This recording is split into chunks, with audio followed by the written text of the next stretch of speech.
Today's episode is brought to you by WellPleasedAV. Importer Mark Sosa has hand-selected a remarkable collection of high-performance brands like Inuos, QLN, Marison, Qualiton, Gigawatt, and more. Each of these specialist manufacturers are driven by engineering products that communicate the lifeblood of music. Check out everything WellPleasedAV has to offer by visiting www.wellpleasedav.com. That's www.wellpleasedav.com. Today's episode is also brought to you by Expona 2022. America's largest high-fidelity audio show takes place April 22nd, 23rd, and the 24th at the Renaissance Schaumburg Hotel and Convention Center near Chicago, Illinois. Plan a trip to the Windy City this spring and sample over 150 listening rooms of high-end audio equipment and explore the latest in headphone hi-fi in Expona's Ear Gear Expo. Tickets are available now at AXPONAdotCOM. That's www.AXPONA.com. Today's episode is also sponsored by SCHIIT Audio. SCHIIT Audio designs and builds audio components in California and Texas. Based in Valencia and Corpus Christi, their wide line of amps, DACs, and audio accessories fit any budget, starting at $49. For a full rundown of all their products, visit SCHIITdotCOM or stop by their retail store in Old Newhall, just north of Los Angeles. That's SCHIIT.com.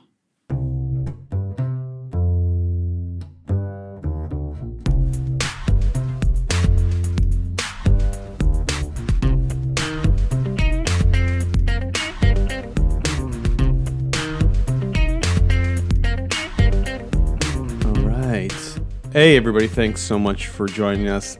Today on the show, Damon Von Schweikert from VSA, Von Schweikert Audio.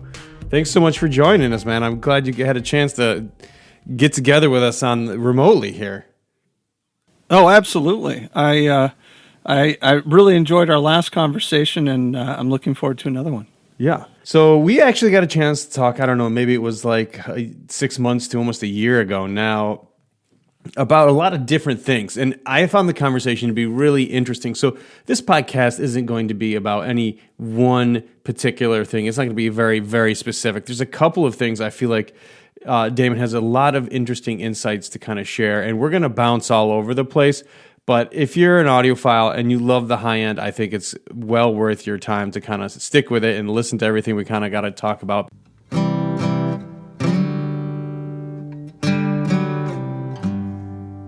Today's episode is brought to you by Musical Surroundings. For over 30 years, Musical Surroundings has distributed high-performance analog playback equipment to vinyl enthusiasts and music lovers throughout the United States. Based in Oakland, California, Musical Surroundings represents world-class brands like Clear Audio, Hanna, DS Audio, and their own line of Musical Surroundings phono preamplifiers. To learn more about the exceptional turntables, cartridges, and analog accessories they offer, visit musicalsurroundings.com. That's musicalsurroundings.com.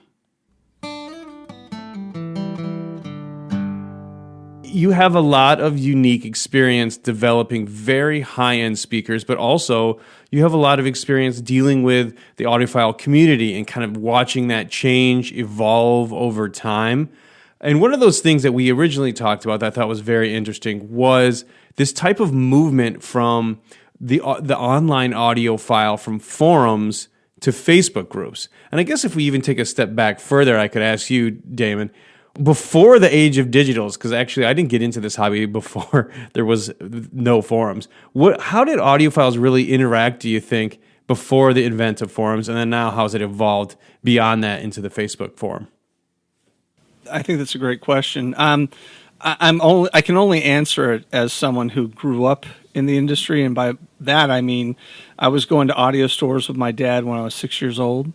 So, I was probably reading the comic book while that was all going down. But I would say, aside from shows, which have always been a really awesome way for us to get together and share our love of high-end audio, of music, and and a way to inform ourselves on, what's going on in the industry.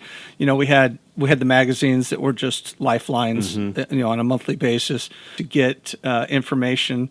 And then the audio store, that was back in the day when there were 2 or 3 in a small town. And, the weekends were, you get 5 or 6 people on there hanging out, talking or, getting coffee or whatever. So it was very much person to person, I would say, for the most part, as well as those really important magazines. And as I grew up, as I got onto a computer and, I was lucky I had a computer at a very young age because of my dad's interest in design. Do you remember what the computer was? Because I have a very soft spot in my heart for old computers because I was right there with you. I think we're about the same age, you and I. There's probably one before this, but the first one I got my hands on, my filthy mitts as a kid, was the Apple IIe. With a chromatic green screen monitor and dual disk drives. Yes. And my dad had this massive card, because it's slotted from the top.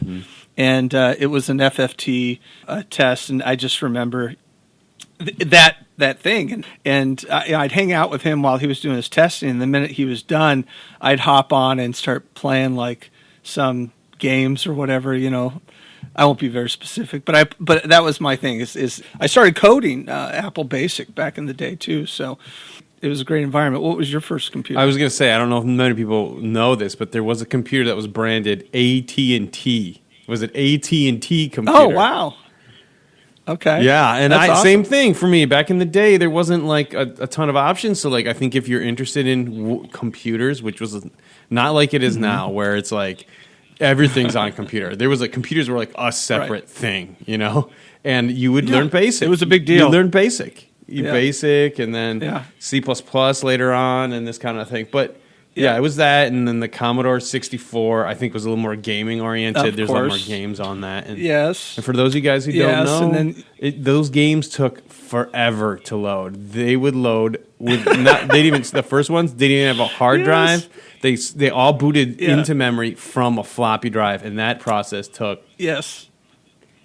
You young kids don't know how good you got it. So anyways, it was but I digress. But so that really takes me back because that was the roots of personal computing, right? They were using test computers long before that at the colleges and the institutions and the big corporations, but to get it in your home, that was a whole different thing. So it allowed, I think, at least in our case, I can't speak for anyone else, but it really allowed design to flourish. My dad had a day gig, and then he could come home and just start working, at night and the weekends on design.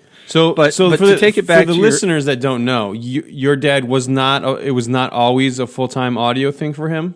First, he was a musician. Then when he left that career, he started a day job just to cover the bills and started going to school. And then once school was done, he went to work for ESS Labs. And then then that was his day gig. And then he was doing design at night on his own projects. So it was a cool time. And the fact that he could have a computer at home, we lived in California, Southern California, so we had these big ranch homes. And back then, every ranch home had a giant den, like, 30 by 40 foot, something crazy like that. And maybe not that big, but whatever. And anyways, the big dens. As a little kid, it seemed like it was 30 by 40. But we had the big dens, and so that was his workshop, his design area. So after all of that, came the message boards, and that blew up big. And if you were into any kind of tech, most people that were into computer tech, there was a lot of people that loved stereo. Stereo was everywhere. I mean, that was whether you're a high end or mid-fi or whatever. I wouldn't say every street corner, but it seemed like in Southern California, almost every street corner had a stereo shop. And they normally divided the business into car audio and home audio, but it was audio, man. You could just spend all weekend inside these sound rooms if you wanted to. But then the message boards turned into forums. In the mid-'90s, it really blew up with the internet. And actually, I would say that first there was like the AOL Prodigy text channels that everyone created their hobby channel for. So there was that. And then it moved into more of the internet, the World Wide Web. And those forums opened up. The world has become smaller and smaller as I've gotten older and older, way more connected. You could be into the most esoteric thing, and there's thousands of people that are into that too. And that's what the internet has provided for us. The free sharing of information, the free sharing of opinions, everything. It's out there. So, so that's been the gist of it. But the forums were such a big deal from the mid 90s into the social media age. And then Facebook started up MySpace and then Facebook, whatever. What's kind of nice about that is you can check in on your friends and your hobbies all at once. You can engage in the hobby multiple times throughout the day while you're just standing in line waiting for your food or whatever it is. And whereas the message boards, I think, were more like block out an hour or two at night to sit down at the computer. And, we didn't have it as easily accessible as our pocket, with like smartphones now. So it's just been this radical evolution of isolation hobby, where you're kind of isolated to your town or your region and maybe national magazines, up to, minute by minute you can engage in the hobby. So it's pretty cool. I definitely think that the whole way things have changed. It's very interesting that you point out that forums are they're just a natural evolution of the message boards from the time before that, right? So, and for you guys that don't know, because you're a little bit younger or whatever, that still listen to this show, the message boards originally were like something that was downloaded like client to client, like computer to computer. They would like download at night or during certain times of the day, and you would host it on your local computer before they had the connected internet. So I see that now because, it's not a very visual medium for the most part. It's very like character driven kind of a thing, but it was just, it seems like a natural progression. And I find it interesting too, how it's flourished under the pandemic, but also how people are really turning out for the audio shows for more of that in-person to in-person connection. I feel like we went there and now we're coming back a little bit. We're like, whoa, complete isolation's not that fun. Let's get together and chat again. Because I always thought there would be this reversal, right? Like you're saying, of us just getting out there at some point and getting together and enjoying each other's company and checking out the hobby. If you're into ingesting information about audio, you can do it on a board. But when you are at the show and you're talking person to person, it's just the experience is so much wildly different in terms of the information you gather, people's opinions. Yeah. You get like since it's not just one person talking into the atmosphere, the interaction, the amount of stuff you can learn is just really incredible. So I do encourage everyone, if given a chance, to try to make it to an audio show when it's safe for you. I know we're still trying to be safe with everything, but it seems from what I'm hearing from a lot of people that the passionate people are really, really excited about coming back to the audio shows and not too scared about the risk involved, because it sounds like, and Damon, you just went to one recently. How was your experience? It was awesome. Obviously, kind of my philosophy about all of this is, there's going to be trepidation early on. The first show we did after lockdown was Capital Audio Fest, and I saw a lot of on the message boards, on forums, a lot of, oh, this is exciting, and then on the other side of it, oh, it's too soon. I get all of that. Everyone's got to make their best judgment on it, but knock on wood, that show went well, and the people that came were just really excited to be there. And then we just got back from Florida Audio Expo, and it was even more so of that getting back there. And that's why I say, I think that once more people feel comfortable going out in public and attending one of these big gatherings of audiophiles, I think we're going to see kind of resurgence of these community get-togethers. But to your point, you made a point that I think is important.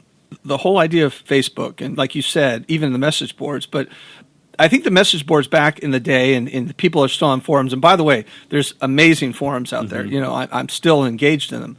But I think that those posts for me anyways, tend to be more thoughtful. Like I sit there and I compose it and I really work through my thoughts, and I try and express a comprehensive, maybe a complex thought and post it. And and that takes a lot of investment. That's a lot of time. What I'm seeing in Facebook is, really off the cuff posts, which are great. I mean, they can be really funny, whatever, and they can be controversial. And to your point, putting a message out there into the ether and people not benefiting from body language, inflection, tone. There's a lot of information lost. Someone can be sarcastic, and yet people are thinking that's what they think or whatever. And I do find that, like the conversation we're having right now, or conversations at audio shows, they're far more insightful for the people engaged in it than you're going to get from Facebook. I just don't think it's designed for that type of stuff. You can try and do a comprehensive post, and people do, and some are very successful with it. I just think that it's not the right format. Definitely not for dialogue, maybe, where it's very like spontaneous, where you can riff off of each other and go down a tangent you find was very fruitful. But the nuance of conversation, I think, is missed. And so while I still love Facebook, and it's a great way to share information quickly, when I want to really discuss something, I need to do it maybe in person. Yeah, I think you bring up a really good point in that the number one thing that I see where it gets out of hand is the sarcasm, where it's like there's some fruitful, good conversation going, and then someone misunderstands, is this sarcasm or whatever, and all of a sudden we're wasting a ton of energy arguing with each other. That is a really good point, because that's the one thing that will deteriorate a very well-meaning conversation really quickly that would never happen in real life. So I totally see you on that one. One of the other things we talked about is measurement's role in the process of design. This is a question I ask almost everybody that comes on the show that's a designer, and you had kind of your interesting take on it, and we'll get into some other kind of thought processes included in the design. But first, before we get into that, let's even say, what are you working on right now? Because you just released a new speaker, and you just were at the show. I wanted you to kind of touch on that, and then we'll go into kind of the design of that and how measurement plays a role in that. Okay, well, we just debuted the Ultra 7, which is another design in our flagship line. It sits between, if you're familiar with our line, it sits between the Ultra 55 and the Ultra 9. The Ultra 9 and the Ultra 11 are basically, in essence, the same design, except the Ultra 11 is a concentric array and the 9 is more of a traditional format. The 7 is kind of that bridge between the 9 and the 55, in that the 55 is a very diminutive shape. It can fit into virtually any room you would consider putting a stereo system in. 55 goes in there. The 7 is only a couple inches wider and deeper, but it's a traditional shape. It's not much taller. So it's very room friendly, but it incorporates the room control technology that we have in the 9s and the 11s. And for those that aren't familiar with it, well, I recommend going to our website or giving us a call if you're interested in it. But basically, we design passive analog systems. But when we design the speaker, and it's to measurements, it measures flat. When we build it and ship it, your room is going to have an impact on that sound. And, room can be lively, it can accentuate upper frequencies, and room placement can be difficult with a purely passive system. The room is going to dictate where the speakers end up for the best bass, and where the best bass is might not be where the best highs are or whatever. So what we have on the back are autoformers. So they're individual signal paths that are set up in either half dB or 1 dB increments, and you can adjust the super tweeter, the main tweeter, and our rear ambient array. You can adjust the amplitude to make it flat in your room, and that's what we do when we come and set out, or when a dealer comes to set up the system. They make it flat to the room, and then you're done. It's set up. So the 7 incorporates the technology of the 9 and the 11, but in the footprint of the 55.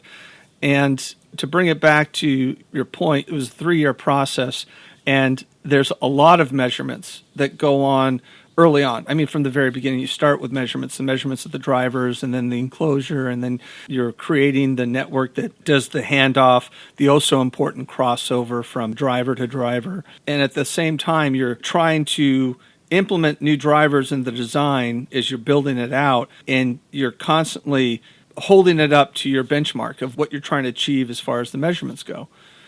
But, and this is, I hate to say this is controversial conversation or podcast for some people to listen to because, and I'm going to say, obviously, I'm generally a very humble person, and I think you have to be humble if you're going to be an engineer and you're going to engage in designing and, more importantly, science. And what I mean by that is dogma is a big piece of what can hold back science. Science, my dad taught me early on that you have to have an open mind as much as possible. You have to leave your preconceptions at the door if you ever are going to observe and explore something new. And so to that point, for us, the measurements we have get us in the ballpark. Mm-hmm. And if we're lucky, it gets us not just in the neighborhood, but it gets us on the street that we want the final design to live on. But from that point, you have to do voicing. And so voicing, there's a number of things that you do for voicing. You have the value for the caps that you want on the tweeter, but what values you use and how you combine caps to achieve that ultimate value can have a big role on voicing. Materials. We're talking about materials. Materials have a big impact on voicing. What kind of cones are you using if it's a dynamic driver? What kind of materials are you using for your capacitors or your inductors? What kind of signal path are you running? Even down to binding posts and solder choices. These all have a big impact on, these are materials and they have a big impact on voicing. And I know I'm not alone in this. I know we're not alone in this. There's another manufacturer of amplifiers. I won't say his name, but I was picking up a pair of his amps, and I'm very partial to certain type of binding posts we use in our products. And I said, hey, would you be willing to, just off the cuff, I wasn't even really thinking about it. I was just giddy that I was placing my order. And I said, would you be willing to use these binding posts? I really love them. He pauses and he goes, well, if you want to. But I designed these with these binding posts, and you know what that will do. And I'm like, oh my God, yes, you're absolutely right. Don't touch the binding posts. I was wrong. Sorry. That's the voicing part of it. And that may be controversial, but here's the real controversial part. And I know I'm kind of going broad spectrum with this answer, but there's what we can measure. There's the ability of the understanding, the designing that we're doing that we can measure. And we have, in that respect, we have phenomenally detailed resolution of our designs in very key aspects. But I propose, this is upsetting people, I guess, that we're not there yet. There's so much that we cannot measure that we can subjectively experience, not just subjectively, we can objectively experience through blind listening tests, double-blind listening tests, that people want to say it's subjective. There's absolutely subjective elements to interpreting audio components, to interpreting designs. That goes without saying. As a matter of fact, I would propose that people subjectively hear differently depending on their hearing or the environment in which they're experiencing it. So it's even down to the mood they're in when they come in to listen to a speaker or a system can dramatically affect their subjective interpretations, right? We need those measurements critically to analyze and to, as lenses, to view our design from through all these different angles. Absolutely. But I think that they only get us so far. And I say that from personal experience because we have created many designs over the decades that measure beautifully and in every way should be an ideal speaker and are unlistenable. Because maybe of the material choices or the voicing aspect of it. So anyways, that's a long way to go back to saying that we've come a long way and we've designed really great tools, but I propose that we still have a long way to go as far as those tools go. Sure. And developing them. When it comes to kind of the tools that we've already established, I have just 2 points on that conversation I wanted to touch on again. Where do you kind of lay with the work that's been done with Harman and the Harman curve, as it's called? It's used, referenced quite often in different forums and stuff. Sean Olive and the guys over at Harman, they've developed this curve that in essence is the aggregate of all their research of what people prefer in a loudspeaker. Have you guys looked at that, and what are your kind of thoughts on that research? Okay, so no, and I should look into it. before I speak about it. But on the cuff, I'm not intrigued by it. And what I mean by that is, look, I understand subjectivity, especially from the human ear-brain perception. A big piece of what we do, it's all wrapped around psychoacoustics. Mm-hmm. My dad got into that in the 70s when he was getting into speaker design. And I would argue that there are designers out there. I'm not thinking of anyone in particular, but I know there's designers out there that design and don't know the first thing about psychoacoustics. And how I know that is I see their designs and I see what they're doing and I listen to them. And I would say the best analogy I could give is that imagine trying to design a bicycle. I apologize for the people who have heard this one before, but I imagine trying to design a bicycle that was where the designer is basing their new design off of previous designs, instead of understanding human ergonomics and body structure and the way that their leg extends when they're engaging in the bike. In other words, we are designing our speakers with the understanding of how the ear-brain mechanism receives sound. So we do understand that sound is a huge subjective element. You can have two people that are able to perceive different frequencies better or worse. But as far as this aggregate subjective curve on the cuff, and I do owe it to look into it because I'm speaking from a position of ignorance based only on what you expressed to me, but it sounds subjective. It sounds like they're saying, okay, here's a pleasing frequency curve. Is that correct? Yeah. Am I getting that part right? Simply put, the way it was explained to me from the guys at Harman, and obviously I'm not an expert in this either, it's just that they just kept asking people over time, more and more, what's your preference? And they tweak the curve till they get this curve that most people find most pleasing. So it's not extremely complicated in that respect. Where it gets more complicated is, well, what does the curve actually look like, and how do we use that curve in order to, because what's happened in some different areas with like saying, the reason I bring it up is like saying, oh, this is correct. I tend to lean with you a little bit saying, well, correct is ultimately it's your perception, I think, of the individual that's most paramount when purchasing a speaker, and not a curve or a graph on a line on a screen somewhere, right? Right. I would propose that if there was a purely correct, right, that was correct for everybody. I mean, designing, and there's the elements that we think we understand, and there's a correct element to that. I'm not disparaging that. What I'm saying is beyond that point, once you step off from that point and you get into the subjective elements, at that point, there will be different people saying different things are correct. I mean, how could you not be in this industry and listen to something like, whoa, that doesn't work for me, and someone else is saying, oh my God, that's amazing. The mere fact that we have so many products on the market and they stay on the market. It's not like they're getting on the market, no one likes it, and it disappears. That they're all there, that they're thriving, tells me there's a subjective element to what is correct, great right? And ultimately, sorry to interrupt, but I just wanted to bring up this real quick. No, if it was possible to design something that was repeatable, wouldn't everything just sound the same? We would be like, oh, this is perfect. This is the best sound, and all products would sound the same. That's really not the case when you go hear products. Exactly like you're saying. There's a wide variety of sounds out there still, and they thrive and they sell products. Back to the Harman thing.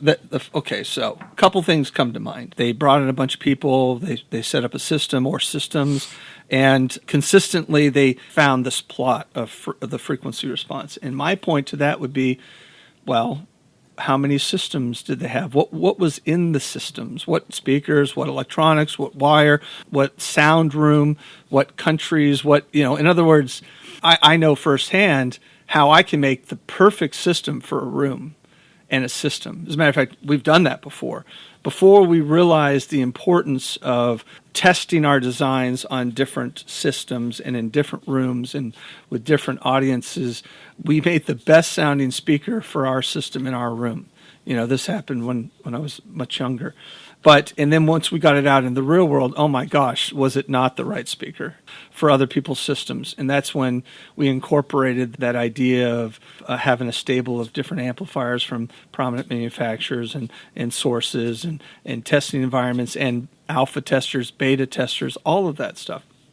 So my question to Harman would be, let me understand the format at which you achieved this curve. I want to know more about the details of the discipline the scientific discipline that you employed to formulate that curve, because I'm guessing that there were some components that may have delivered a different result. I could be wrong. Like I said, I'm speaking from complete ignorance, and maybe they've got all the test information out there, and my concern about the testing environment affecting the results of the outcome would be alleviated immediately. So I want to say that up front. I'm not attacking what they're doing, but I am questioning, and that to me is what science is, right? Science is not someone saying, I am science. It's this is the science. That's great, and we need to have some sense of what is true and correct, but asking questions and the conversation,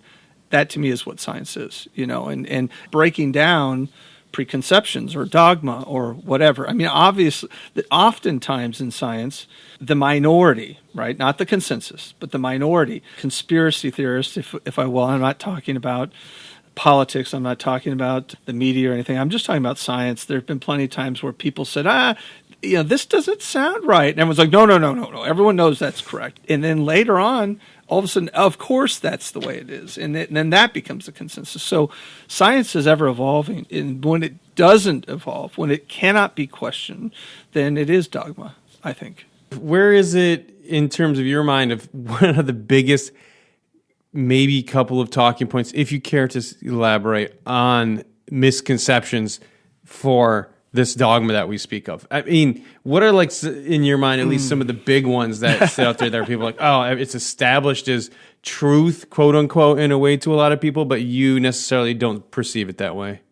Thanks for putting that landmine down for me. I appreciate it. So I'll blow my legs off. So there's a very strong contingency out there that say if you can't measure it, doesn't exist. Right. And I do not agree, not even slightly. Do I agree with that? I would turn that logic upon itself, right? So if measurement is the proof of existence, then what about the things that we can measure now that we couldn't measure before, right? So before we could quantitatively, and I'm talking about just quantitatively, measure SPL, sound pressure level, right? Before the advent of the computer, before the advent of electricity, were humans able to perceive amplitude, right? Obviously they were. So they understood that this person talking and this person yelling, one was louder than the other one. So that idea that, well, if you don't measure, if you can't measure, it doesn't exist, it's just false logic on the surface. And I know I'm going to get a lot of hate for saying that. And you're welcome to believe whatever you want to believe, and I think I am given that same luxury. But ultimately, I'm a big fan of history. I often try and put myself in the mindset of historical situations and what would I think in that situation given my limited information at that time. And throughout history, one thing I do know is true is that many humans think that we are, the most evolved point in time. This stuff has been figured out for 50 years. So, and I'm not questioning the tools we have now. I'm not at all. I'm just saying that we have got a lot figured out, but we certainly don't have it all figured out. And I'll give you a personal firsthand experience when this happened to me. I was probably in my early teens, and that meant that my life consisted of high school and working with my dad on the weekends at home, building speakers, designing speakers. And I was really getting into the design part of it. And we had a new design we were working on. It was just measuring beautifully. I was finally getting the excitement. Up to then, it was just chores, right? It was my dad's thing. But I was really getting into the excitement of seeing something created.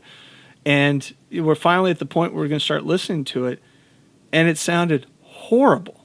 I mean, just horrible. And so then we started voicing it, right? Which is what you do. You voice it. And we voiced it, and we got it sounding much better. And so I said, okay, I can't wait to measure it. What's this going to sound? If the bad thing measured so well, what is this going to measure like? And it didn't measure very differently with the tools we had. Now, granted, this was in the mid 80s, I guess, early mid 80s. So we have better tools now. But bottom line is, it didn't measure much better. And I was incredulous. Dad, how could this be? I was very passionate. This doesn't make sense to me. He very offhandedly says, oh, yeah, that demonstrates that we don't have the tools we need to measure those differences, right? The tools we have are, like I say, very good, but maybe we'll never have the tools we need. And what I mean by that is we have quantitative tools. And from those quantitative measurements, we can assess, we can make qualitative assumptions. And with some confidence, we can make some very good qualitative assumptions. But I would say that we can't make all the qualitative assumptions from the measurements we have. And the fact that we can't, from someone who does this every day and makes a living off of this, and my understanding of it has a direct impact on my success in my career, I would say that there's a lot of qualitative assessment that we aren't able to do without double-blind listening tests and the subjective element too. So unfortunately, that's very controversial. I've had people tell me that signal path doesn't matter. Now we have better measurements than we used to on signal path. You can make some assessments, but I'm just blowing my legs off left and right. There are some signal paths that measure better than others that sound horrible. You have to design with earmuffs on is, I think, a foolish thing to do. To say that everything you can perceive is in the measurements we have, and then once those are refined, you're done. I encourage those that think that way.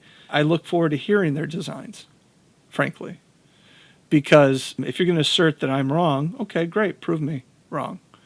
Show me the perfect measurement design that you never listened to, that you never voiced, and I look forward to hearing it. And I could be wrong. What the hell? My whole point is I could be wrong. I'm just proposing that I might not be. And for the decades I've been doing this, since that aha moment with my dad, that opinion has only solidified. It's circumstantial evidence, you could say, but I would say that, it's mounted up, and I've yet to see anything to prove otherwise. Another thing that people will argue is, break-in doesn't exist because you can't measure the differences in break-in certain components. And I leave it to the audience to decide if break-in exists. There are many that will get on and bring it back to Facebook and pop off with a quick, it doesn't exist, not such a thing, component break-in. And I guess for those people it doesn't exist, but I don't agree with them. I think too it matters how much experience you have, how many times you've conducted the experiment. I feel like sometimes people base things upon what we used to call, when I used to work in advertising, when we get the data set of one. The scary thing is I've seen decisions made in this world based on the opinion of someone's child. You'd be shocked how many. Well, my son, I'm not shocked, son said he really liked this show, so that's what we're going to advertise in. I'm like, whoa, it happens, folks. But I think one of the things I was thinking about as you were kind of going about this was that there is a reason why people jump on Facebook and say these things and are so passionate about the audio extraneous things. Because on its surface, right, isn't listening to audio, being an audiophile, just about listening about the music? Well, obviously we know that people aren't just about listening to music. In fact, I'd say this game is mostly about the gear. Well, why would that be if the thing is just listening to music? And to me, the answer has gotten a little more clear over the years. And that is, when you just listen to music, that's not enough to interact with people. That's not enough color to the hobby to just hear music. If we could just listen to music, then we would choose anything, right?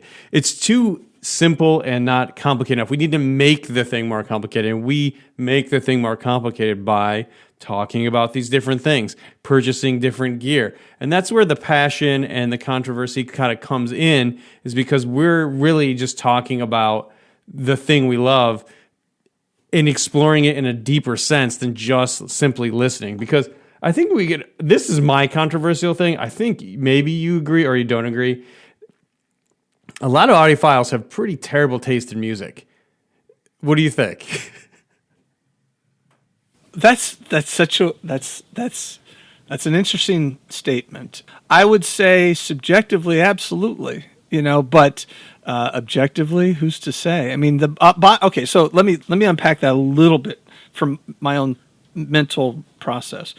I hear a lot of systems, and I hear a lot of systems I personally would not put together. And I'm in the unfortunate position often of people saying, "Hey, what do you think?" And I'm not going to tell them that it's a bad system or it's incorrect system or whatever. I mean, what I say, my canned response, and this is genuine. This isn't just a political dodge. Is, well, what do you think? And I mean that on the most fundamental, heartfelt way. And if they love it, then that's all that matters. So when it comes to music or system or equipment, that's really my perspective. And again, it goes back to the fact that there's so much product out there, right? That is successful and people are buying and people are very happy with. But to your point, yes, it's about the music, and it's really, to me, I try to sum it up. It's about the experience, right? Sitting there, the whole thing. I have a romantic part of me, and to me it's like time travel. It's being a fly on a wall in a recording studio or being in that live event that was recorded. And in some respects, it's comforting to go back to a recording that I've listened to for 20 years and you hear that person cough off in the left. It's just there's all that piece of it. You're 100% right. That experience of us, the gear is exciting. It excites me on multiple levels. There's the performance aspect that is always what I'm chasing. And then there's the beauty of it. I'll admit, my dad was a car nut. He loved cars and he was passionate about it. I share some of his passion for automobiles, just different ones. For audio equipment, I buy with my eyes first, and then if it's a beautiful piece of equipment, then I want to listen to it and see if it lives up to my expectations. If it doesn't, I'm disappointed. If it's hideous, but it sounds good, well, I'll buy that because ultimately I want the best sound. But I really do love when you get that synergy. There's something special when a piece of equipment looks beautiful and it sounds great and all of that. So, and there's pride of ownership, all that stuff. But to another point, I don't know if you intentionally made, but the conversation, right? Us talking about components and gear and what's best and what's not and everything. This hobby is brutal to those on the outside trying to get in. The learning curve is painful from an intellectual standpoint, all that you could learn, all that's worthy of learning. Developing a sense of what you like can be difficult. And then the financial cost of getting into this hobby, my God, it can be crazy. I mean, granted, there's a lot of really reasonable gear, but there's also, some people jump in at the mid or highest level of this for their first systems. And depending on if they have a good shepherd to help them build a synergistic system, it can be a nightmare. That is very costly financially. And then last but not least, there's the words we use and the way we describe systems. We have become very nuanced in our language of how we describe audio systems or gear performance or recordings or whatever. And that alone it sounds from someone not familiar with it, sounds like another language we're speaking, right? So yeah, I think there's a lot of that going on in that communication that you're talking about, us getting together, talking on Facebook, it shows on forums, wherever, it helps us hone and refine our own perception of this hobby, and we become more fluent in this hobby. You talked about, in your design, how you use different materials. And one of the things I wanted to kind of chat about was that you use something somewhat unique in the 7 that we were talking about earlier, and that is ceramic drivers. How do you kind of feel paper cone drivers have been around for a very long time, and they're still very popular. And most, or not, I don't know what the percentage is, but a ton still use paper when there are ultimately, I think you can make a pretty decent speaker out of just about anything that's rigid. What makes you kind of lean towards ceramic on this one? And do you have any preferences in terms of other materials, and why not paper cone? Okay, so philosophically, I would say over the decades we've been doing this, we're agnostic when it comes to materials. And what I mean by that is we can look at our designs. We currently use carbon fiber, aluminum, silk dome, aluminum dome back in the 90s, tweeters I'm talking about, polypropylene, paper, magnesium during the mid-2000s. Magnesium it's still amazing material depending on how it's employed. We may be different in how we come at it. A lot of the stuff that we take for granted now today that we don't even think about was all established by my dad. He cut his teeth in the early 80s working for a transducer company, designing drivers. And the people that have really dedicated their lives to this thing, audio and manufacturing, I think a lot of them have look at their components, their designs at the component level, the material level, and build up from there. And what I mean by that is designing, whether you're designing an amplifier or a turntable or a streamer or speakers, it's a multifaceted thing. And just like when you're building your own system, your ultimate design will never be better than its weakest link. So getting down to the granular level, the material level, is part of starting from a good reference point, eliminating the weakest links at the core level, at the smallest level. This is a silly analogy. It's in my mind all the time, is the Princess and the Pea fairy tale, right? Where you have this princess, they stacked up all these mattresses, but they needed to find out if she was a real princess. And the way they find out is if she would be affected by placing a pea down at the very bottom level of the mattresses. And if she could perceive that pea and not sleep well, she was the true princess. Okay, silly story, right? That is design.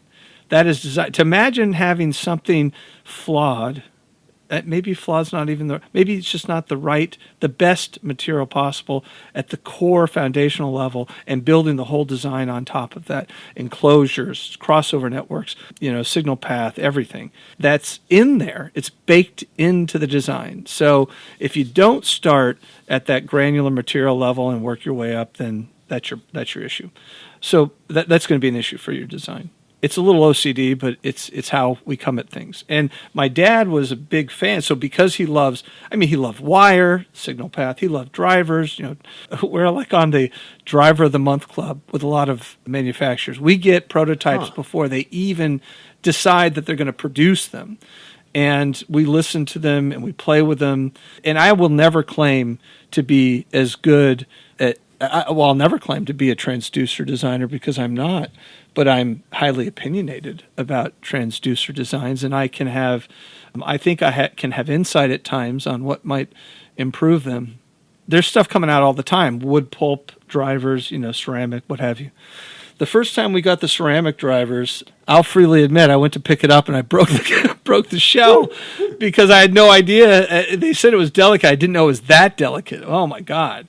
And so then we say, this might be a problem long term. And then they started developing honeycomb backings and what have you. So, and I had this conversation with an audiophile at the show at Florida. And they were talking about, I don't like beryllium tweeters, or I don't like whatever it is, aluminum.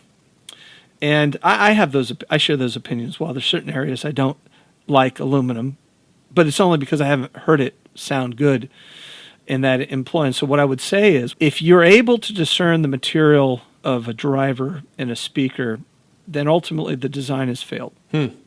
Because now you're listening to a speaker.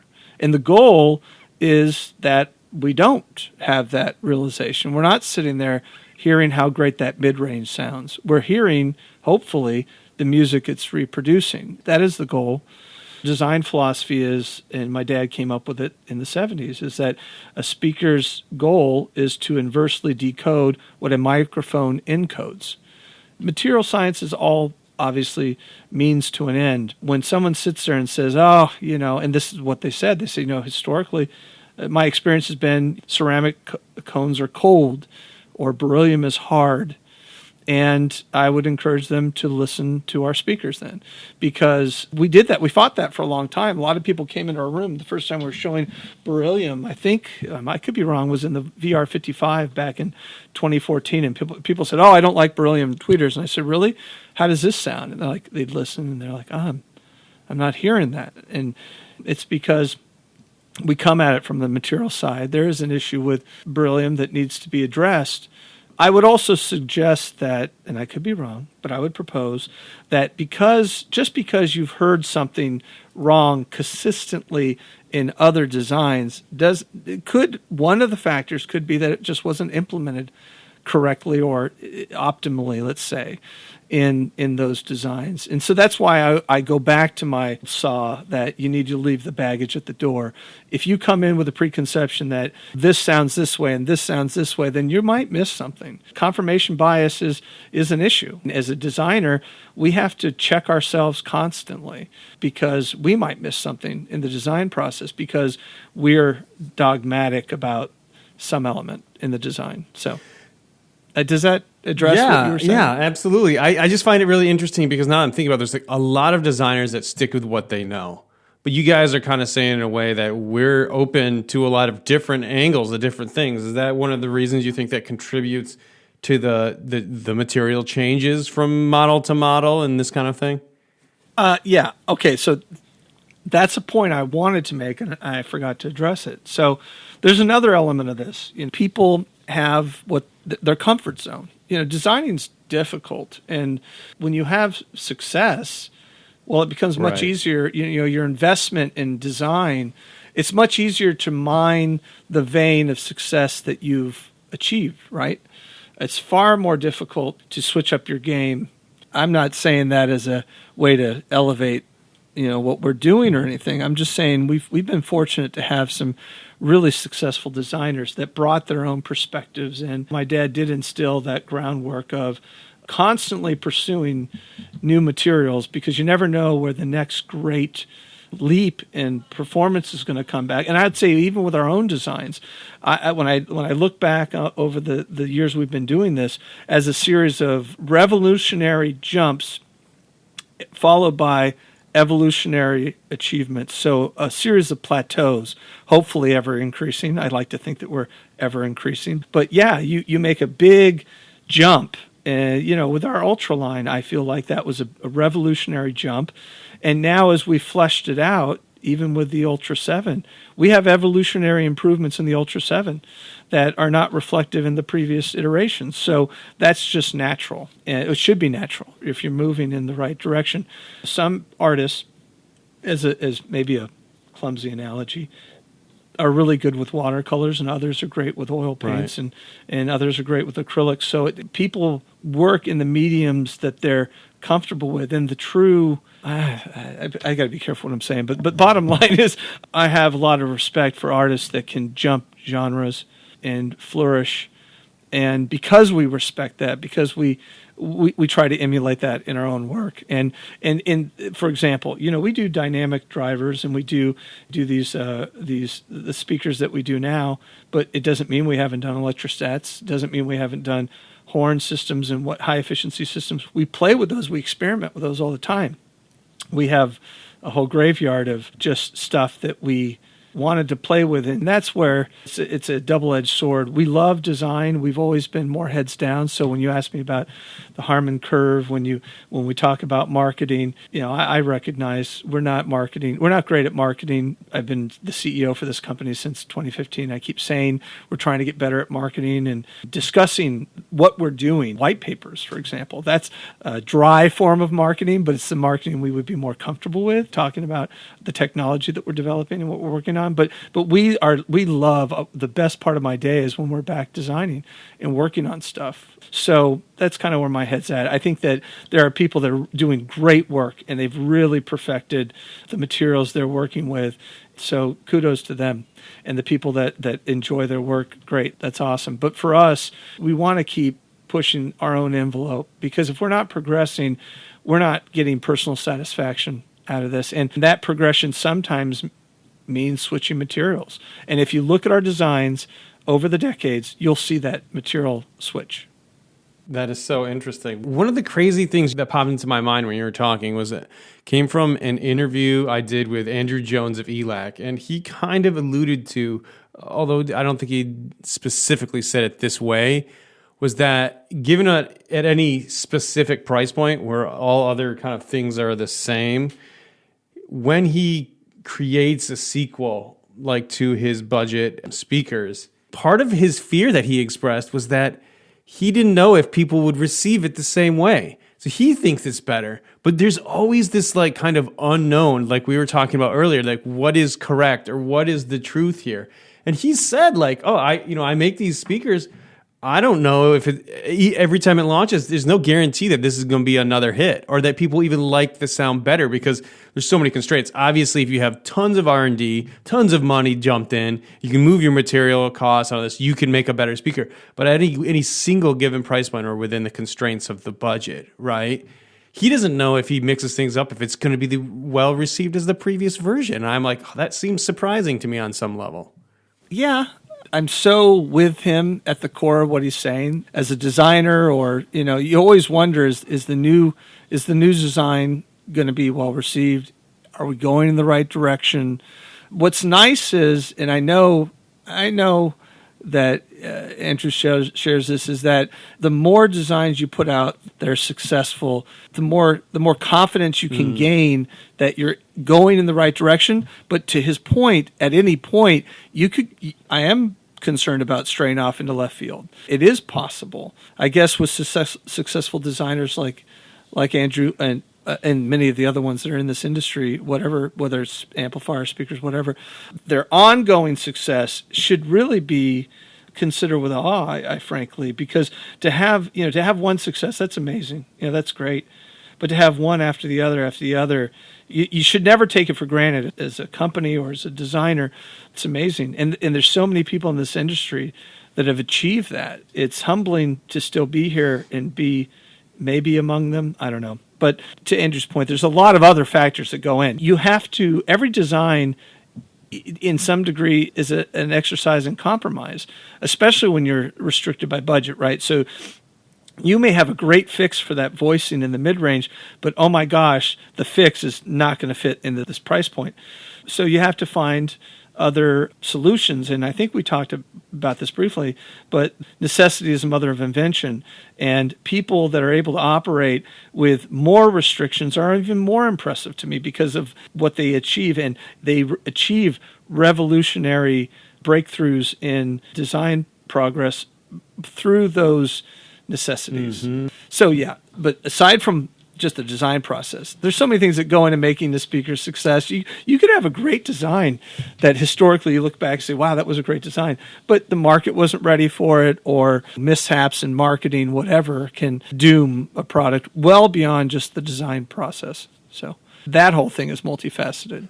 One of the notes I have is a simple sentence from we had an earlier conversation, is the middle way. And I kind of wanted to just think about this a little bit with you. When you design a speaker, in a very technical perspective, like are you shooting for something that has the most appeal, or do you feel like you can dig into a niche in the same kind of way you can dig into a niche of amplifiers and just own that space? Or do you kind of like, we're going for the widest net, casting the widest net when it comes to both technicalities and the sound? That's an interesting question, and it's a complicated one, and I'll do my best to address it. So real quick, the middle way. The middle way for me, I try to make sense of life and what have you, and I'm into Western and Eastern philosophy, and I love the middle way, the yin yang ideas of opposing forces. Good, evil. Cold, hot, whatever, male, female, whatever you want. Maybe that's not opposing, but the duality of a situation, and so how that applies for me in speaker design is specifically, and we talked about this in our previous conversation, the scale, and it is a scale for me, between resolution and musicality. And this is core to the voicing process. The measurements get you, like I said, in the neighborhood, hopefully on the street. But how you manipulate the voicing can lead you on that. It puts you on that scale. Is it musical? Does it err on the side of musical? Does it err on the side of resolution? Is it too resolute? And when it's too resolute, I mean, I think we all know what too resolute, it can become analytical. And then if it's musical, well, okay, how musical is it? Is it so musical that it's colored? Is it so musical that it's colored but in a pleasing way? There are some designs that are phenomenally successful in our own catalog of designs that were exactly that. They were colored in a pleasing way. And one of the telltale signs of that is, well, you could put it in any system, almost any system, it sounded good. You could play almost any recording on it, and it sounded good. That's wonderful. And frankly, those designs have been highly successful. You know, you don't want a system I won't say what people want, what I don't want. We strive in the voicing process to add as much resolution as possible without tipping our toe over the line into analytical or overly resolute. So I would say we want to err on the side of musical if possible. But again, we're pushing that boundary, and that boundary is different for each design based on the constraints of the materials we're working with and what have you.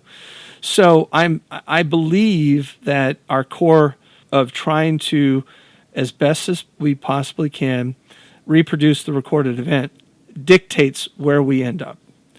Now, you brought about, but some people might want to carve out a space. I could see, this is completely alien and foreign to me, but I could see where someone would carve out a space in the resolute area or in the musical area. And I think people have done that, whether consciously or not, or specific designs have ended up there, whether consciously or not.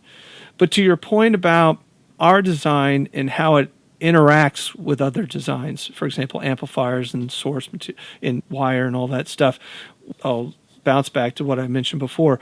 One of our techniques to analyze and view our own designs through different lenses is exactly that. We take what we think are contemporary designs that are worthwhile, and in our opinion, and this is where subjectivity comes in our opinion, are most neutral.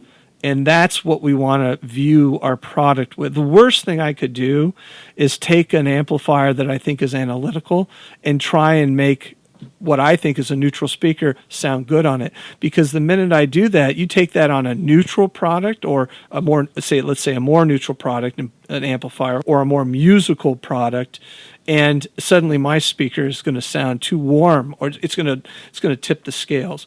Back in the 90s, and this goes back to materials, back in the 90s, we, generally speaking, there was a lot of bright electronics out there, and there were a lot of warm electronics. And, we were dealing with the materials we had back then. And so, for example, one of our most successful designs in the history of our designs was the VR4. It had woven carbon fiber mid-range, still a very neutral mid-range, but it had a aluminum domed tweeter. Now, so back then, we were trying to adjust for the warm and the bright by doing a +2, -3 situation. We were flavoring the designs with the materials, trying to get to neutral. But back then it was much more difficult, and you would have these +2, -3s, and depending on if you put it on, solid state and tubes had a more significant impact on the total system's performance. Solid state had wonderfully fast, tight bass, but in certain environments might be overly analytical on the top end, and tubes were the exact opposite of that. I think you can see that nowadays the products, it's never been a better time to be an audiophile, and the products that are coming out right now, in my opinion, for the most part, are way more neutral than they used to be, to the point where I can listen to a top-of-the-line tube or a top-of-the-line solid state, and in a blind listening test, you're going to be really hard-pressed to figure out which is which. That's wonderful from my perspective. It makes my job easier, because when I'm analyzing with the solid states and the tubes, and we're going through the different manufacturers of our own designs prior to even getting to alpha or beta testing, when we're doing it internally, we're able to view with a different lens, and when the design doesn't shift, that means we're on the right path. So the middle way for me is how we approach our designs and trying to achieve the most accurate reproduction of the sound without being too far on that scale one way or the other. And we use the great works of other manufacturers to analyze our own work.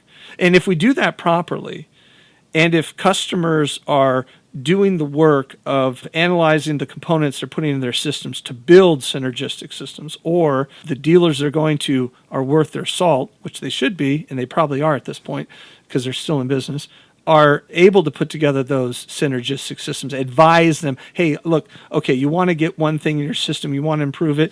I'm listening to this. I know these components. I'm going to suggest it's that component right there that needs to be replaced.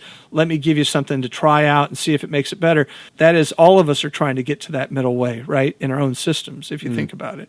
We don't want a system that is to this or to that. We want a system that does the best job they can at reproducing the recorded event. You mentioned that tube and solid-state amplifiers were kind of converging in a way. Do you think that's because tubes are sounding more like solid-state, or that solid-state is starting to sound more like tubes, the qualities that we love about it? I think that goes back to what we were just talking about. I think the designers in both, and I could be wrong, what the heck do I know, but I'm assuming the designers of both are also working towards that goal. And they're addressing what were previous shortcomings in the materials or the designs that led to those situations, right? So that's been my experience. I actually, that's an interesting conversation that I should have with some friends of mine at some point. But that's my assumption. And if I'm wrong, it'll be interesting to find out what is really at the core of that. But I can only assume that they are moving towards the same goal where my company is moving towards. I find it really interesting how we perceive things. We talk about how we perceive things. When we talk about wine, there's people have created this idea of dry and sweet. Dry being on one side and sweet on the others to help better describe the taste of wine. I find your range of analytical and musical to be very interesting, because that's not something that immediately jumps out at me. I'd like to explore that just a little bit more, if you would, because I want to throw this idea out there. Wouldn't it make sense in a way if the more something is detailed, maybe that's not the same as analytical in your descriptor, but wouldn't that make it more musical if it's more, if more of the information is there? How does that conflict start to come about in the listening experience and interfere with your interpretation of musical in that context? Okay. No, that's a very fair question, and thank you for asking that, because I think I can clarify what I was trying to say. Okay, so again, yes, you're absolutely right. You want as much resolution as possible. But when you start pursuing that, and this is from my own experience, I can't speak for anybody else. When you're chasing that dragon of resolution, you'll start introducing, I sound neurotic. I have all these different, philosophical approaches. For every intended change you make, there's the 2 or more unintended consequences of your decisions. That goes throughout life. Whatever we do, there's action and reaction, and oftentimes there's multiple reactions that we never intended. Yeah. As we're making those voicing choices, and the frequencies, the higher frequencies are coming in so much more resolute. I'm hearing a slap echo in this recording that I've listened to for 20 years that was a smear before. I didn't even know it was there. But now I'm hearing that slap. Wow, oh my God, that's incredible. Okay, that's what we're chasing. To achieve that, suddenly now you have a tilted, and I'm not talking about tilted necessarily on the frequency range because of the SPL, but yes, I am to some degree. But the shift can be so minute, but you can suddenly have a tilted response. Even if the aggregate looks fairly linear, it can be perceived as frequency, right. Higher frequency focus, right? The detail, I get totally what you're saying. You're saying, yes, for a lot of the detail, the way we perceive it at least, is in the high end. And if you tip the high end up, voila, more perceived information. Yeah. Well, okay, let me give you an example on the bass, though. You can have resolution is in the bass as well. So you want impact, and you want weight, and you want resolution. There's a vibrato going on in that recording that is imperceptible in one design but perceptible in the other. That's wonderful. God, Stevie Ray Vaughan recording where I listen to bass, and if I can't hear that vibrato, then there's lack of resolution in the bass region. Sometimes you can over damp the bass by chasing that vibrato. So it's the middle way. It's that sliding scale. And I'm not saying that we are nailing it in every design. We won't put something out unless we're all happy with it. And that includes, the people that we depend on for their opinions. That's the benefit Leif and I have in our relationship, is that we often don't agree, and we're very passionate about things. And so we'll fight over a design. No, the bass isn't right here. And listen to this part right here. You can tell it's not right, or vice versa. What's beautiful about that is when we agree, okay, we're good. That's a wonderful checkmate to my own design process. There are a lot of designs out there, and I think that a lot of people are trying to achieve. It's not exclusive to us. They're trying to achieve, the best reproduction of the recorded event as possible. And some of them might end up at a different place than we would, let's say, on that spectrum. But they're satisfied, and that's what they're putting out there. And there are customers who will love that. So maybe in that way, they are carving out that space that's different than ours. And that, again, goes back to that whole, if there was one correct design, then there'd be only one product, or a series of products that were all correct at different price points. But beauty is in the eye of the beholder. Some people love certain types of music, what have you, and there's a subjective element to audio, especially when it comes to shelling out your own cash. Would you buy something that someone told you was correct but you didn't like? I don't think so. No. Yeah. I think one of the more obvious metaphors for this idea of detail being stepping over itself in a way is with what kind of happened with the advent of the digital source and CDs. There was a lot of people, I think a lot of people would agree that when digital first came out, right? Let's be clear about that especially with the DDA converters, there was more information in there, but somehow it just didn't sound correct anymore. It didn't sound the best it could sound, the best version of itself. And I think this is an example of that, is where it's like there's more detail. We can perceive there's more detail, but all of a sudden the edges are too sharp, or it no longer sounds like natural music. And I think that happened for a while, where we got, in terms of the community and the development, where we got really excited about more information and more detail, but we kind of lost ourselves in that pursuit of more detail, and we forgot about what stuff really sounds like. And I think that happens with a lot of things.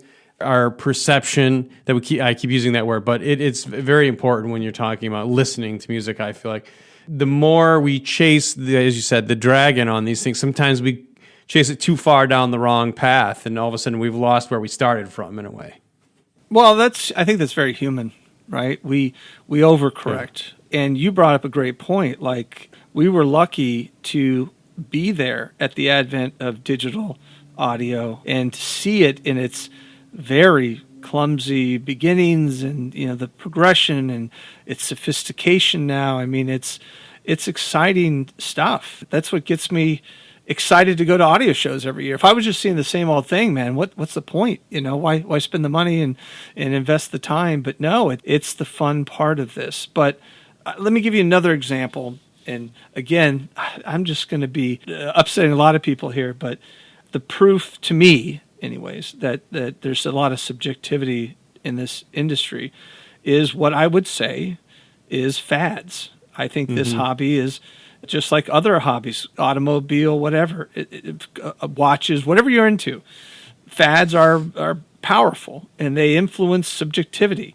My father suffered a little bit when he got into this industry in the late 70s, early 80s, and definitely, and even a little bit into the early 90s. He was a Puritan. He had something he was pursuing, the recorded event, and he wanted to reproduce the full spectrum as much as possible, given the materials he had and the budgets he had, and that included bass. And at that time, bass was not popular. And bass was not polite. It was not refined. And I understand why. I mean, we had a lot of muddy, slow transducers and designs that preceded it. And high-end audio was flourishing. The high-end part of audio was flourishing. And in my opinion, bass wasn't polite. There wasn't really a high-end bass sound. And when my dad came out, he was chasing this resolute, taut, but powerful bass. And initially, he got a lot of flack for being and I'm doing air quotes here, bass freak. Because that's too much bass. It was impolite. And that changed, absolutely. And thank God it did. And now we all enjoy, a lot of audio systems not just have bass, they have subwoofers, okay? So we've gotten faster and tighter and deeper in all of that. But that was a fad, the idea that you wouldn't have bass. It was supposed to be there, have a little bit of punch, mid-bass punch maybe, but that was it. And anything more than that was not correct. So there's another example, a real life example I'm going to give, and people may argue with that, but that's what I grew up living through, the fact that we were, quote, bass freaks back in that period, and we had response that was, I would say, and many said, impolite. I feel like you kind of alluded a little bit that some of the best sounds that are available to humanity are available now. And we're at the peak of technology. It's been evolving. But do you feel like it's evolving slower or faster now than it did, 40 years ago? I mean, and let's keep in mind, 40 years ago was only the 70s. That's how long. I forget, because in my mind, 40 years ago is always like, 40 years ago, or like back in the day is the 70s. But now so many years have gone by. But I digress again. So do you think that we're seeing bigger leaps now, or was all the good stuff kind of all the big leaps back in the day? I got to temper what I said. When I'm talking about new product, I agree. I think that the stuff that's coming out now is amazing. Amazing in that it's very neutral. You can easily put together killer systems at the entry level, mid-level, high level. We're focused recently, a lot of our designs have come out, have been at the upper end of that, but the trickle down has been amazing. In our full line, even down to our entry level, I think incorporate a lot of the virtues, the lion's share of the virtues of our flagships. But that said, there is and I'm into it. There's a growing sentiment of, oh man, this amplifier from the 70s or whatever. People are pulling this gear out from the past and putting it into contemporary systems. And oh my God, it's better than we thought it was.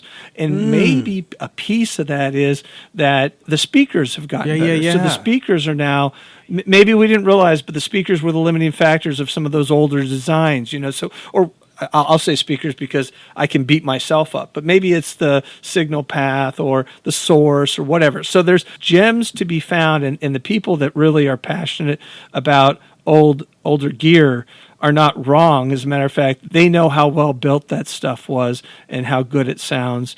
And from my own standpoint, we get a lot of repairs in of speakers that are 30, 40 years old. And I love to take them into our sound room and set them up after we fixed them and brought them back to spec and play that for myself, play it for my employees who weren't around back then. And they're just, it's very gratifying to hear that performance on something so old that you consider you've made such progress since. For me, and for my limited view of the industry, again, I'm very heads down. I think the progress has been incredibly fast. I mean, it's always been there. I mean, like I said, I talk about the series of plateaus, but the plateaus have sped up for us recently. The evolutionary process is still there. I mean, look, we're still working with externally. If you look at our speakers, we're still working with ceramic cones on our flagship products and beryllium tweeters and the ribbons. The materials internally, the parts that people can't see, man, there's been some beautiful achievements in crossover components, inductors and capacitors and resistors. So voicing is like designing is like having a toolbox. And the more tools you have, the more refined those tools are, the better your work is going to be. So that's all happening. Then you look at what's happening in the amplifier. I mean, the work that's coming out from these people in the amplifier aspect of the industry is incredible. They're just doing things that I wouldn't have thought were possible in the performance side of it. The nuance and control in some of these amplifiers that's coming out is incredible. I'll do a shout out to VAC. You think tube technology, what the heck? It's tube technology, right? And yet the performance that they're getting out of their contemporary designs. If you ever get a chance, if you haven't looked into it, tubes are not for everybody. It's not their thing. But the IQ technology that VAC put into their amplifiers, where it monitors and optimizes the performance of the tubes to the point where a little alert comes up and says, hey, it's not dead yet, but you got this tube that's starting to get out of spec and you're going to want to replace it. It makes having a tube amplifier as easy as changing a light bulb, right? You don't even think about it until a little light comes that says, hey, imagine having lights that say, hey, this light bulb is going to go out in the future, that stuff. And then with solid state, I mean, the amount of controls that they're putting into their amplifiers and the different ways to configure your amplifier to perform is incredible. So I'm ecstatic about what's going on. I said that before, but the rate at which it's going on is frankly incredible.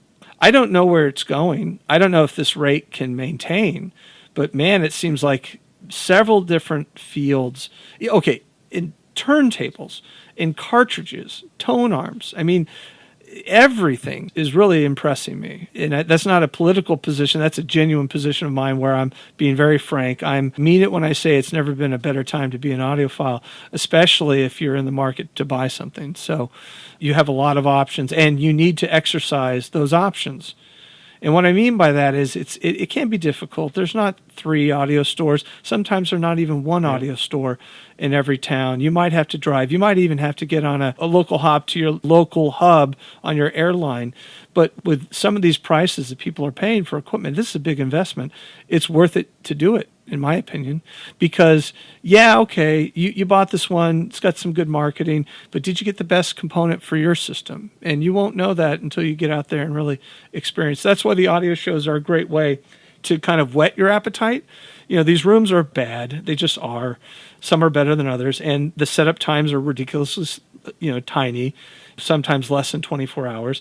And these systems they've been shipped for 3 or 4 days in cold weather, and you're trying to get everything set up and broken in, or not broken in, hopefully it's broken in, and warmed up and settled. And it should whet your appetite. Then make your short list, then go as close as you can to your home to hear that stuff, and then make your purchase. But yeah, there's amazing gear out there. And the speed at which it's being developed, kind of mind-boggling for me. That's a really great process. Thanks for laying that down, because I don't know. I feel like sometimes when people go to audio shows, they can be overwhelmed with all of the sounds and options and this and that. But that's a really good way to go about it. Think about your budget and have the most fun buying something that is ultimately can be very, very, very fun. Also, yeah, a Thursday night is usually the setup day for audio shows, and it can be kind of tense. Yeah, those the time leading up. If you arrive, for instance, like on Friday, things are either going good or maybe they're not going good. But right. But it's all settled. The deal is over. If you kind of creep around on a Thursday night while people are setting up, there can be drama. There's drama. There can be drama. Because what's really sad too is there's absolutely drama. Things get broken in transit, and that you got yes. These things are very expensive, and there's drama and there's tragedy, like real tragedy that plays out. Have you ever had something arrive busted for one of your shows? And what did you do in that situation? So now we're talking insider baseball, and I do like talking insider baseball. I've had subwoofers arrived damaged recently at a show, and we weren't planning ahead, and we didn't have crates full of every possible component. Exactly. To swap How out. could you? We do that more now.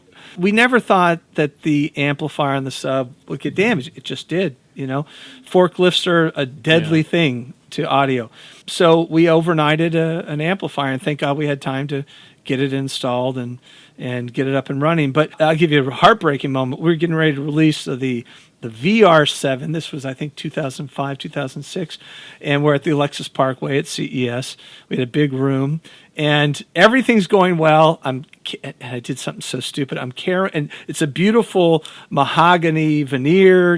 We spared no expense in developing the cabinets. I'm sitting there with a screw gun in my hand, and I turned around real quickly, and I just grazed the side of the cabinet. And it was heartbreaking seeing that big scratch on the side of this beautiful cabinet. And so, I spent the next 6 hours doing my best to camouflage, wood crayons and all that. People that know veneer know what I'm talking about, stains, and the Mohawk kit, going through and trying to minimize it. And I did a good job of camouflaging it, but it was there from my perspective. So that was heartbreaking. That stuff happens. I've had partners that had products in other rooms where let's say the electronics were coming from out of country and got held up in customs, and so they had no electronics for the entire show. Oof. And they had paid tens of thousands of dollars to be there, and they're walking down the hallways literally trying to borrow static displays, and that happens a lot. And thank goodness for the manufacturers that bring static displays. It's a godsend for those in need. And I've loaned speakers to people that their speakers never showed up, type of things. I've loaned cables to loudspeaker competitors that are my fiercest competitors, because I believe in karma, and I have the deepest respect for anyone that has bled the way I've bled in this industry, and anything I can do to soften that, I will do.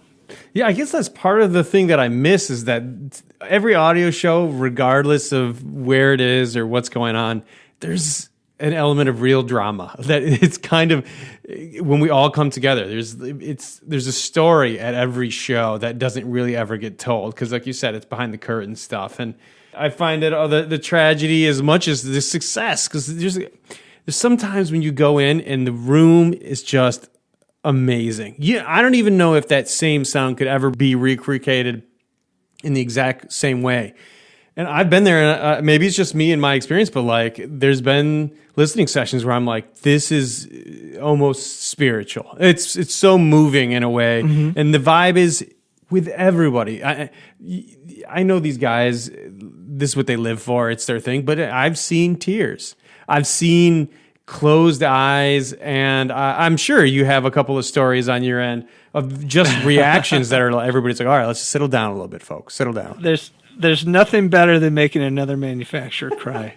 And I don't mean that in the mean way. I mean that in the good way. A manufacturer who didn't know you were going to have their component, or knew you were going to have their component, they come in and they're hearing something, and they're moved by the presentation and the fact that their work is a piece of it. It's very humbling. It's a mixed bag. The shows are very difficult. I think in general, there may be some exceptions. I may have experienced some of them, but in general, the shows are a fraction of what you're going to get in a dedicated installed system. And what we try to do during setup is get as close to that 100%, and knowing that we're going to fall far short.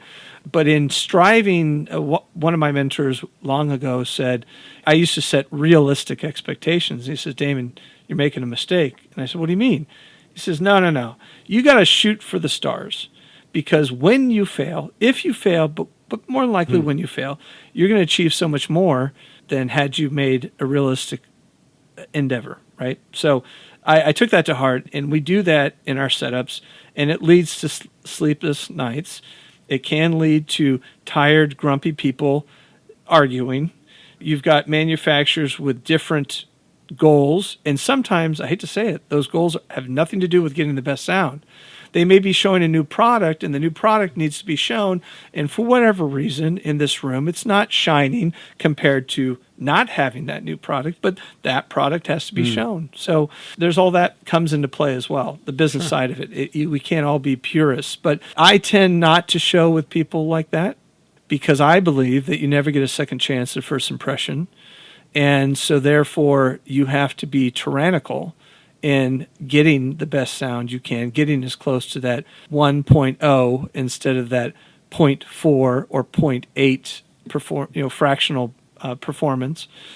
So there's many different ways to slice it, and you got so many different characters in here in this industry, all doing it differently in the different rooms, that it's intriguing, and we all have our own method to the madness, I guess. Yeah.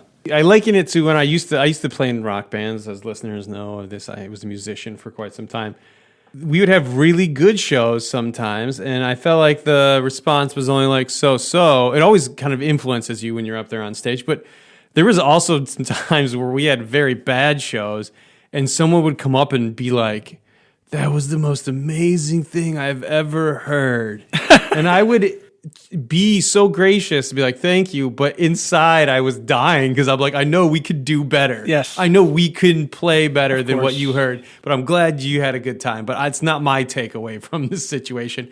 And I find that kind of like an interesting thing where you're saying you always want to do your best. You don't want to go in there and be like, but at the same time, I'm sure you've had things where you felt like, we're not at 100% here, but people were blown away because your rooms tend to sound, and I mean this in all sincerity, pretty damn good every time I go in. There's a consistency to the level of performance. Now, granted, your products are higher price point than most. You guys put a lot of money, time, and R&D into them, but you tend to get a bigger room, which helps, and you tend to be a wow room. And there's only usually 1 or 2 or 3 of these rooms at any given show. I think Expona has a lot of big rooms, but consistency is so impressive to me in a way when you're dealing with so many variables that you can't control, mainly being the room. I mean, I'm assuming that's part of the thing for you, right? 100%. We've been lucky. It's no surprise to anyone who's been going to the shows that we've been showing with the audio company. I think Kevin would agree, but I won't speak for him, that it's important for audiophiles to know that even though I'm showing with VAC all the time and VAC showing with me, we also sound good with other electronics and or for them with other speakers. Kevin does a better job of showing in other rooms with other products, and we need to emulate that more. But I having played this game a long time, you'll hear, I hear Von Schweikert's really good with VAC, and yes, it is, but it's also good with other stuff. That said, we're fortunate because we've been doing it with the audio company and with VAC show after show for so many years in a row. We've developed a synergy. We as individual businesses, and Kevin mentions this many times, we execute on a completely different level because we have got that synergy of work. And when we get in the room, we're all bringing our people, everyone knows what to do, and we tackle it. And we've been able to develop a different level of sophistication when addressing the room. So we know we're going to be in the Euphoria room at Expona. We know the challenges there. And each year we're going to bring something new to address the room conditions because they're suboptimal. They're just not that great. But the choice is, okay, are we going to be in a small room in the tower where people are struggling with elevators and how many people are going to make it up to that floor to hear that room? Or are we going to be in the big venue that, frankly, is a huge disadvantage for the majority of my speakers because you can't change physics. I've got a 30 by 40 room with 20-foot ceilings, and I'm going to try and play my Endeavor SE in there, and it just can't pressurize a room like the 11s can. So there's all these trade-offs, right? The rooms, to me, are a huge fractional element of what people are going to see. And I'm hoping that people understand that when they come to these shows, they're getting a taste, and the room will play a huge impact. To your point, there's a bit of showmanship too. I mean, I'm going to give you the real inside baseball. Never let them see you sweat. You may have a huge problem with the bass or whatever's going on in that room, and you just grin and bear it for 3 days of the show. And you're right. You'll have people come up and they'll say, "Oh my God, that's the best thing I ever heard." And inside I'm thinking, well, first I'm thankful. I'm glad that they had that experience, but I'm also dying inside because they didn't actually get to hear what it was capable of. And it's bittersweet, when that happens. But, we don't get to pick these environments as much as we can.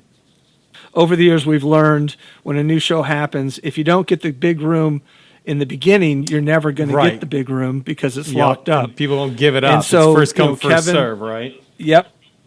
Exactly. And so we're doing that. We learned from that over decades of being in the small rooms, and so we're grabbing them up when we can, but that's a double-edged sword.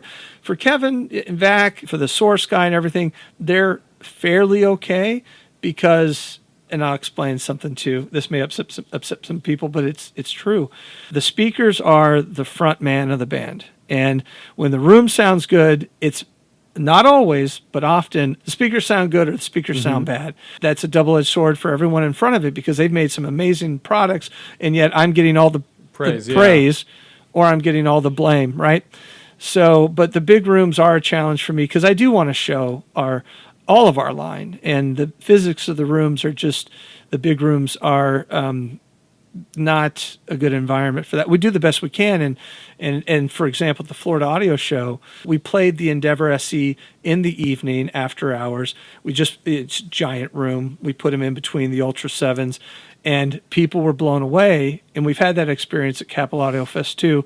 And the speakers do phenomenally well for that environment, but we're definitely introducing distortion into the speaker by trying to pressurize the room. So imagine how great, if you think the Endeavor SE sounded great there, imagine how great they'd sound in a regular size room. And unfortunately, I haven't done a good job of demonstrating that over the last couple of years. So, lockdowns aside, over the last couple of years of audio shows. Because you mentioned that you go to an audio show, you don't know what the room's going to be like, so you've tackled this problem. What do you think is the number 1 and 2 issue that can arise with the room, and how do you fix it? And let's talk in specifics, either your personal experience or shows, but how it would apply to a person who's looking to tackle their own room. Well, first you have to listen to the room. And a quick way to do that, it's helpful if you have a partner to help you with this, but you first walk around the room clapping. Listen to the upper frequencies. How long is that sustain or a decay happening with the upper frequencies? The longer that sound persists after the claps, the more challenging the room is going to be for the higher frequencies. Then what's important is understanding the room characteristics. So it's nice to take a chair and set it where you'd like the chair to be, and then have someone go stand where you think the speakers might end up and talk to you and listen to their voice. Have them walk towards you, have them walk away from you, get them by the wall. Does their voice become chestier? Whatever it is, listen to the acoustic elements of what the voice is doing. You can do all of this before you even put in the first piece of equipment. And you can even start addressing some of the acoustic issues right away. If you've got a lot of upper frequencies, try and dampen that down, suck up that energy. A cloud would be amazing if you could do a cloud in your room. For example, I'll give you a real world example, the Euphoria room at Expona. I hate that room. To be frank, I hate that room when it comes to sound. I love the room when it comes to foot traffic. It's a beautiful room. It's an impressive room, I guess.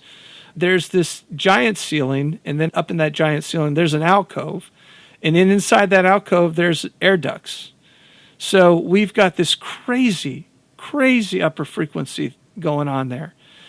And the first year, we were just pulling our hair out. We're putting up drapes, but then the drapes over-deadened the room, so then we had to do live wall first reflection, and then we'd have to angle the drapes just to get the right level of damping without over-damping. But then even then, it only addressed certain frequencies. So then the second year, we went to IKEA and bought up a bunch of cheap pillows, and we got a scissor lift, and we actually went up in the scissor lift and started stuffing pillows into that air duct, which had a huge impact. And that's what we'll probably do this year. Unfortunately, that show will not give us any extra time. We're sitting there spending a couple hours treating the room. We haven't even started setting equipment up. It's a nightmare. And everyone is just burnt out by the time setup is done. It's painful, but it's what you got to do. So with your own personal room, listen to your room first, understand what's going on there, and then understand that your assumptions may and probably will change once you start putting the system in. The system is going to activate things that weren't perceptible before, potentially. And so then you got to start addressing with that. But I can tell you that the other thing I would encourage people to do, tips, is during setup, learn the parameters of what you have at your disposal to get good sound. The best analogy I've ever heard, and I've quickly adopted it, is it's setting up a system as like sailing a boat. And every sailboat can be different, right? Depending on how the sails are rigged, depending on what controls you have, what ropes you have. But the goal is the same. You want to maximize the wind and to travel in the direction you want to travel. So the same is true with every system. You have parameters at your control, whether it's speaker placement, toe-in, all that kind of stuff. If you're dealing with your turntable, setting the turntable, the controls you have there. You have all these parameters to get the best sound possible. And I would encourage people that once you achieve what you think is really good sound, don't stop there. Mark that. Make all the position markings you need to in the speakers and in the turntable or your source or your cable placement, maybe even where you set your electronics up. Maybe you don't want them between the speakers. Maybe you want them off to the side and you need to invest in a longer run of interconnects to your amplifiers, whatever. And see if you can get better sound by pushing yourself. And by the way, when I say explore the room, go to the extreme separation with the speakers to see if they decouple. And if they don't, well, then great. You've gone really far, and now you're going to have this giant wide sound stage. But if they do decouple, okay, well, then once they decouple, come in just a little bit from that, and then start playing with toe-in. So that once you get that image, make it as weighty and as real as you can, while having the widest sound stage your room's going to give you. And then play with the bass placement. If you've got a completely passive system, you can't adjust the bass in the other way, then play with where you have it in against the wall or how far you have it into the room. Or maybe bring in a subwoofer. And by bringing a subwoofer, I mean you might bring in a subwoofer to cancel some of the bass. You would be surprised at how much better your mid-range and your tweeter will sound if you're able to tame your bass in your room. You'll get more clarity, more resolution, more tonal accuracy. It will blow your mind, and you might do that by canceling some of the bass coming off those drivers, those woofer drivers. So anyways, Leif will probably kill me for sharing that bit of information. It's been a competitive advantage of ours at shows, and we'll continue to do it, and in customer rooms when we advise them. But yeah, so learn the rigging of the sails of your sailboat. And in doing so, you're going to know what sounds good, what sounds bad, and what is optimal. And that's what all of us should be trying to do. And I would even encourage those that have been satisfied with your system for a long time. If you didn't really explore the room, maybe you should explore it now. You might get a big upgrade that you didn't even realize was there. Yeah. Damon, thank you so much for your time and all the information. It's been a real pleasure. Well, thanks for having me. I enjoy these opportunities, even if you don't agree with me about a lot of this stuff. Hopefully it instilled a little thought. That's all we can hope to do is figure out this hobby of ours a little bit more each day. Yeah, stay curious. Stay curious, guys.